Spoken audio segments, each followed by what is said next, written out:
সাল্লামের রব, ও মুহাম্মদ সাল্লাল্লাহু আলাইহি সাল্লামের রব, আমাদের প্রতি আপনি রহমত ভিক্ষা দান করেন। আল্লাহ, আমাদের প্রতি আপনি রহমত ভিক্ষা দান করেন। আল্লাহ, আপনার রহমতের ভিক্ষা চাই। আল্লাহ, আপনার রহমতের ভিক্ষা চাই। আল্লাহ, ও মালিক, ও আল্লাহ, ইয়া আল্লাহ, আল্লাহ আমরা আর জুলুম করব না। আল্লাহ, আমরা আর জুলুম করব না। আল্লাহ, আমরা আর গুনাহ করব না।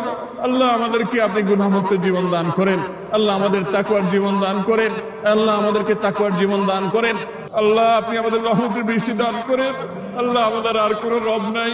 আল্লাহ, আমাদের আর কোনো যাওয়ার জায়গা নাই। ও আরশে আজিমের মালিক, ও আসমান জমিনের মালিক, ও চন্দ্র সূর্যের মালিক, ও তামাম জাহানের মালিক, ও সৃষ্টি জগতের মালিক, ও কাবার রব, ও মুহাম্মদ সাল্লাল্লাহু আলাইহি সাল্লামের রব, ও মুহাম্মদ সাল্লাল্লাহু আলাইহি সাল্লামের রব, ও মুহাম্মদ সাল্লাল্লাহু আলাইহি সাল্লামের রব, আমাদের প্রতি আপনি রহমত ভিক্ষা দান করেন। আল্লাহ, আমাদের প্রতি আপনি রহমত ভিক্ষা দান করেন।